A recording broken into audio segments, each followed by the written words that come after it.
김정은의 마지막 고민이 있다고 합니다. 싱가포르로 향하기 전 괜찮을까? 내가 평양을 비워도 괜찮을까? 이 고민이 마지막 고민이라고 하는데요. 저희가 관련된 영상을 하나 준비해봤습니다. 먼저 만나보고 말씀을 나눠보도록 하죠. 이 임무 가지고 영화 우호적인 영웅을 대전하고 있습니다. 북쪽에서 대군이 수천씩 빼갑니다. 동물이 지금 어디 있어? 있습니다. 저쪽에 나타나 그쪽이 이러지. 자, 이 영상을 보여드린 이유가 있죠, 강병규 기자? 네, 그렇습니다. 강철비란 영화를 보면 기본 전제가 북한 내부에서도 알력 다툼이 있고 이것을 김정은까지 위협할 수 있다라는 것이 기본 전제인데 이것이 바로 현실에서도 일어날 수 있을 가능성이 제기되고 있기 때문인데요. 그렇군요. 김정일 시대에는 선군 정치라고 해서 군을 먼저 이제 우대를 해줬습니다. 그런데 이제 김정은 시절 들어서 어떤 당 중심의 그런 정치를 하고 있는데 최근에 또 비핵화 무드가 일고 있고요. 그렇게 되면은 군에서 약간 자신의 알력이 좀 뒤처진다, 자신의 권력이 뒤처진다라고 생각하기 때문에 어떤 반발 행위를 할 수 있다라는 이기식 구조가 될 수 있는 거죠. 그렇기 때문에 이번에 김정은 위원장 같은 경우는 뭐 이제 싱가포르로 간다는 것이 싱가포르로 간다는 것이 상당히 예정되어 있는 상황 아닙니까? 공개된 일정이기도 하고요. 그러면은 이렇게 비어 있는 순간을 노려서 군부에서 어떤 쿠데타를 일으킬 수 있는 것이 아닌가? 뭐 이런 우려가 지금 나오고 있을 수 있는 상황인 거죠. 네, 뭐 신부장 이 관련된 뉴스가 지금 외신을 통해서도 속속 전해지고 있는데요. 사실 6월 12일 날 북미 정상회담을 한다는 게 노동신문이나 이런 걸 통해서도 북한에 이미 알려진 거 아니겠습니까? 최고 지도자의 어떤 일정이 먼저 사전에 알려진 게 사실상 처음 있는 일이기 때문에 김정은 위원장이 밤잠을 제대로 못 잘 것 같기도 한데 어떻습니까? 어쨌든 전례 없었던 그런 위험을 감수하는 것만은 맞습니다. 저희가 남쪽에서 평양에 가서 이렇게 요인들을 만나려고 할 때도 꼭 김정은 위원장이나 김정일 위원장이 아니더라도 말입니다. 끝까지 그 일정을 얘기를 안 해줍니다. 그래서 맨 마지막에 가서야 결정이 돼서 만나거나 못 만나거나 하거든요. 그것의 가장 중요한 이유가 바로 보안인데 지금은 국내도 아니고 말입니다. 평양에서도 그런 사람들이 지금 싱가포르라는 열린 세계에 나오는 곳이고요. 상대는 도널드 트럼프 미국 대통령입니다. 거기에 한국과 전체 국제사회 언론과 지금 모든 정보원들의 이목이 집중된 그런 곳에 가는 것이죠. 그런 것이기 때문에 지금 국내도 상당히 긴장된 가운데 뭔가 준비를 하고 있을 것이다. 아마 그 주역이 아마 최룡해 같은데 최룡해가 김정일이 평양을 비운 사이에 국내 정치를 틀어지고 아무런 동요가 없도록 지금 만반의 준비를 하고 있을 것이고 그런 과정에서 북한 주민들이 상당히 지금 스트레스를 받고 있을 가능성이 높죠. 그렇군요. 실제로 뭔가 북한 내부의 어떤 동요 움직임 때문에 김정은의 고민이 깊을 것 같은데요. 최근 북한 주민의 인터뷰가 공개됐었는데 이런 내용이 담겨 있었습니다. 그 목소리 들어보시죠. Mostly, people criticize Kim Jong-un for being a businessman. People say that Kim Jong-un acts the same as us, but takes away our money a lot. People say that the little man uses his head to suck up money like a vampire. 북한 주민들이 김정은 위원장을 향해서 흡혈귀라는 표현까지 썼다는 건데 굉장히 이거 이례적인 상황인 것 같은데 어떻습니까, 장평론가? 흡혈귀가 피를 빨아들이는 괴물 아니겠습니까? 그러니까요. 북한 주민들 김정은 위원장에 대한 불만은 경제적인 부분에 집중되어 있습니다. 지금 미국의 전략국제문제연구소에서 얼마 전 북한 내부에 있는 주민들을 대상으로 설문조사를 했는데요.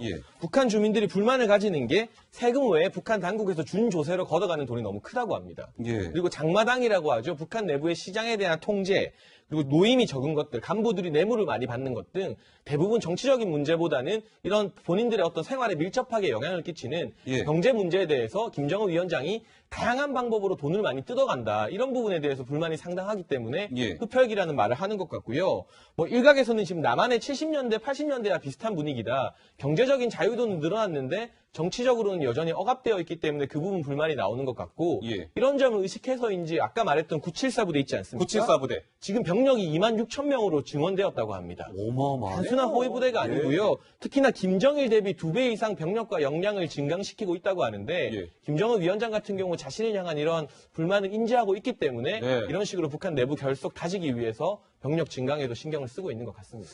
자, 뭐 이렇게 내부의 주민들 가운데서도 좀 동요하고 있는 주민들이 있는 것 같죠. 흡혈기라는 표현까지 쓴 거 보면 말이죠. 그런데 이제 김정은 위원장이 이제 싱가포르 행을 앞두고 김 위원장의 외모와 관련해서도 여기저기에서 관심을 드러내고 있는 것 같은데 이번에는 김정은 위원장의 헤어스타일입니까, 강 기자? 네, 그렇습니다. 이제 국제 이발사 협회에서 이제 이른바 김정은 헤어스타일 연출하는 4단계 쉬운 방법이다. 하면서 이제 설명서를 공개를 했는데 설명서까지 나왔어요. 이 예. 헤어스타일 이름이 좀 모르실 부분이 있으실 텐데 이거를 슬릭백 언더컷이라고 해서요. 뭐 솜씨 없는 이발관이 이발소 아저씨가 자르는 그런 머리 스타일이다 이렇게 설명을 친절하게 해주더라고요. 그래서 일단 우선은 귀 위까지 면도를 한 다음에 예. 양옆머리는 이발기로 깨끗하게 정리를 하고 그리고 윗머리는 4cm가량 여유를 남기고 예. 그 윗머리를 이제 포마드를 발라서 이제 올백머리 있죠. 올백머리식으로 이제 넘기는 형태인데 예.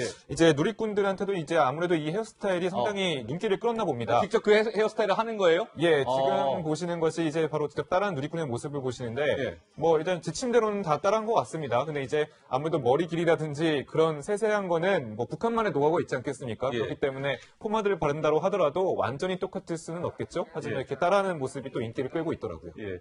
근데 사실 저 김정은 위원장의 헤어스타일의 원조라고 하면 장평론가 유명한 축구 선수가 떠오르는데요. 네, 뭐 영국의 국민 스타라고 할 수 있죠. 데이비드 베컴인데 베컴. 아. 2000년대에 이 베컴이 이런 비슷한 머리를 하면서 서풍적인 인기를 끌었습니다. 예. 뭐 모이칸 헤어스타일이라고 표현을 하기도 하는데요. 한국에서도 연예인들이 이 베컴과 비슷한 헤어스타일을 하면서 해당 스타일이 좀 인기를 끌었고요. 예. 사실 원조를 따지면 1920년대 영국의 갱들이 이런 머리를 많이 했다고 아, 영국의 갱들이. 네, 그리고 이후에는 독일 나치들이 이런 식의 헤어스타일을 했다고 하는데 네. 히틀러와 같은 독재자들이 주로 이런 머리 스타일을 좀 선호하는 경향을 보였었고요. 예. 지금도 유럽에서는 KKK 같은 극우 인종주의자들이 비슷한 뭐 모이칸 머리를 하고 있는 경우가 있다고 네. 합니다. 자, 그런데 유심히 저희가 김정은 위원장의 헤어스타일을 좀 분석을 해봤거든요. 그런데 처음부터 지금 보신 바와 같이 저런 스타일을 한 게 아니더라고요. 노은지 기자 맞죠? 네, 예. 뭐 저 머리가 정착을 하기 전에 이런 머리를 한 적도 있었습니다. 지금 이제 왼쪽에 보고 계시는 게 2015년의 헤어스타일인데요. 완전히 달라요. 앞머리가, 네, 네. 앞머리가 그냥 살짝 내려와 있습니다. 오히려 좀 자연스럽다라는 느낌이 드는데 옆머리가 없는 건 여전하긴 한데요. 어쨌든 저런 식으로 강력한 포마드로 위에 뭔가 형태를 만들 게 아니라 자연스럽게 내려오는 머리를 한 적도 있었는데 어쨌든 지금의 이 헤어스타일이 뭐 전문가들 얘기를 좀 들어보니까 철저하게 개선됐다 이런 얘기도 있던데 이 대표가 좀 정리를 해보셨다고요? 그렇습니다. 저희가 김정은 위원장의 저 헤어스타일을 이렇게 설명을 드린 이유는 김정은 위원장의 뭔가 성격과도 결부되어 있다라는 전문가들의 해석이 있기 때문인데요. 말 그대로 김정은 위원장의 헤어스타일은 딱 이 보시는 바와 같이 약간 사다리꼴 모양이잖아요. 사다리꼴. 사다리꼴 머리에 비밀이 있었습니다. 전문가들은요, 이렇게 해석합니다. 보시죠. 이게 이제 김정은 위원장이 세련된 이미지를 부각하기 위해서 이런 스타일을 한 거 아니냐. 또 하나, 이게 중요한 것 같습니다. 집요하기도 하고 극단적인 성격을 반영한 거 아니냐. 이 사다리꼴 모양의 헤어스타일이. 신부장, 이런 해석들이 좀 전문가들 사이에서 계속 좀 흘러나오더라고요. 어떻습니까? 예. 어쨌든 그 김정은은 여러 가지를 이제 할아버지를 따라 하잖아요. 그러니까요. 그래서 김일성 주석의 어떤 헤어스타일이 과거에 그랬는지 하는 생각이 드는데 예. 어쨌든 뭔가 판문점에 내려와서 우리 국민들이 자세히 봤지만 예. 뭔가 좀 이렇게 다른 어떤 이미지, 뭔가 좀 튀는 그런 어떤 이미지 이런 거를 주는데 굉장히 노력하는 것 같죠. 네. 헤어스타일도 그런 차원이 아닌가 생각이 듭니다. 알겠습니다. 집사가 머무는 곳, 북한은 예행 연습을 하고 있는 걸까요?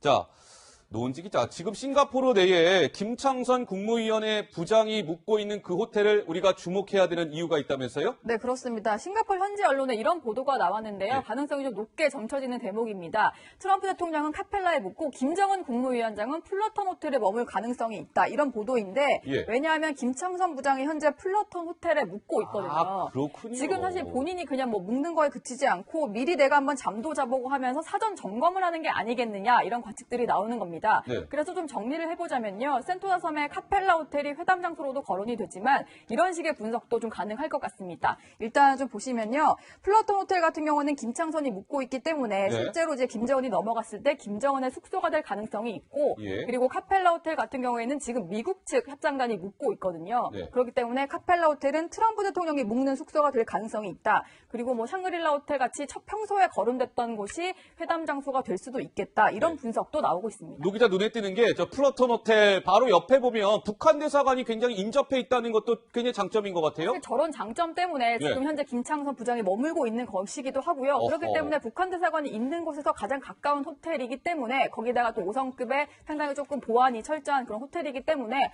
김정은의 숙소로 가장 유력하게 떠오르고 있습니다. 네. 자, 플러톤 호텔의 내 외부의 모습을 저희가 이제 영상으로 보여드리겠습니다. 자, 어떻습니까, 신부장? 김창선 국무위원회 부장이 저 호텔을 머문다는 거는 아까 저희가 예행 연습이라는 표현을 썼는데 뭐 그렇게 봐도 크게 무리가 없겠죠? 어떻습니까? 예행 연습 그 이상이라고 할 수 있는 거죠. 그 이상이다. 네, 김창선이 지금까지 김정일 일가를 지분거리에서 보좌하면서 살아남은 비결이 있지 않겠습니까? 아마 김창선은 아마 본인이 김정은이 돼갖고 김정은이 할 수 있는 모든 걸 다 해볼 겁니다. 그리고 밖에서 이동하는 동안의 경우도 중요하지만 예. 그 남의 나라에 간 거잖아요. 그 호텔 안에서의 안전도 중요한 거거든요. 예. 거기서 도청을 당할 수도 있고 아니면 뭔가 숨겨놓은 뭔가 뭐 위협적인 요소들이 있을 수도 있습니다. 예. 그런 것들을 다 하나하나 점검하려면 지금부터 하나하나 차근차근 준비를 해야 되는 것이죠. 예. 아마 그런 활동들을 지금 열심히 하고 있는 것 같습니다. 자, 그렇다면 저 플러톤 호텔의 지금 현재의 상황이 어떨지 궁금하지 않으십니까? 우리 채널A 정치부의 유승진 기자도 현재 파견돼 있는데요. 오늘부터 뭔가 움직임이 심상치 않아졌다면서요? 네, 그렇습니다. 이제 김창선 부장은 여전히 기자들을 피해서 우회로를 통해서 몰래 빠져나가고 있는 상황이고요. 네. 그런데 이 호텔 측에서 상당히 경계가 심해졌습니다. 야, 지금 보시는 것처럼 이제 취재진들이 이제 접할 수 있는 이 통로를 바리케이트, 그러니까 울타리를 설치해서 막아놓고 있는 상황인데요. 그만큼 경찰들도 경계를 설 만큼 상당히 경계가 심해졌다라고 합니다. 예. 자, 추측할 수 있는 것은 아무래도 김창선 부장 그 일행이 기자가 너무 많이 따라붙으니까 이제 좀 바리케이드 좀 설치를 해주고 경찰도 좀 순찰 좀 돌아달라라고 요청을 했을 가능성이 가장 큰데요. 예. 자, 만약에 이렇다면 이 김정은 위원장이 만약에 북미 정상회담을 위해서 이곳에 숙소를 지정을 하게 됐을 때 네. 그때 생각을 해서 미리 시뮬레이션을 해보는 것이 아니냐 생각을 해볼 수가 있습니다. 시뮬레이션을. 왜냐하면 김정은 위원장이 저 숙소에 있다는 것을 안다면 분명히 기자들이 그 앞에서 진을 치고 있을 테고요. 예. 그러면 계속해서 일거수일투족을 찍거나 뭐 이제 물어보거나 할 텐데 그렇게 되면 경계가 좀 아무래도 필요하지 않습니까? 예. 그러니까 호텔에서 해줄 수 있는 가장 큰 경계가 뭐냐, 예. 큰 수의 경계가 뭐냐 지금 한번 미리 체크해보는 하나의 의미가 있다고도 생각이 됩니다. 아, 신부장 말씀 그대로군요. 그러니까 전 예행 연습 그 이상의 의미가 있다. 뭐 이런 말씀인 것 같습니다. 근데 사실 며칠 전만 해도 시청자 여러분, 뭐 샹그릴라도 아니고 마리나베이 샌즈도 아니고 이스타 대통령 궁이 또 이 북미 정상회담 장소로 부상되는 거 아니냐라는 시각이 있었는데 싱가포르 내에서 굉장히 부정적이라는데 왜 그런 겁니까, 장평론가? 뭐 싱가포르 순회 대사가 얼마 전 이제 언론 인터뷰를 통해서 밝혔는데요. 뭐라고 했습니까? 당초 이제 경호 용이성 때문에 급부상했던 싱가포르 대통령궁인 이스타나 같은 경우는 예. 대통령을 비롯해 총리와 국무위원들이 지금 일을 하고 있는 곳입니다. 우리나라로 치면 청와대 그리고 정부 청사의 역할을 합한 곳이라고 할 수 있는데 예. 그곳에 미국과 북한의 경호원들이 들이닥치는 것에 대해서 싱가포르 내부 여론이 상당히 안 좋았다고 합니다. 예. 우리나라 같은 경우도 청와대의 외국 경호원들이 특히 북한 같은 경우는 경호에 굉장히 민감하지 않습니까? 그렇죠. 막 들어와서 V자 대형으로 김정은 위원장 호위하는 모습 보여주면 예. 당연히 부적절하고 불쾌할 수밖에 없는 상황이고요. 샹그릴라 호텔 같은 경우 6월 1일부터 이제 3일 동안 동아시아 안보 회의가 열립니다. 아, 그래요? 일명 샹그릴라 회의라고 불릴 정도로 네네. 매년 아시아의 안보를 관련해서 주요한 회의가 열리는 장소이기 때문에 회담 장소로 예행 연습을 하기도 상당히 적절한 것 같습니다. 이 3일 동안의 아시아 안보 회의가 예행 연습이 될 가능성이 있고 예. 미국에서도 매티스 국방장관이 이 회의에 참석해서 샹그릴라 회의를 주도합니다. 네. 그렇기 때문에 이스타나 대통령궁이 아닌 샹그릴라 호텔이 지금 들어서 이제 회담 장소로 거의 확실시되고 있는 분위기입니다. 알겠습니다. 뭐 지켜봐야 될 것 같습니다. 아직 최종 결정이 났는데 알려지지 않고 있는 걸 수도 있고요. 아니면 북미 간의 또 치열한 신경전이 계속되고 있는 걸 수도 있을 것 같습니다. 예의주시해서 좀 지켜보도록 하겠습니다.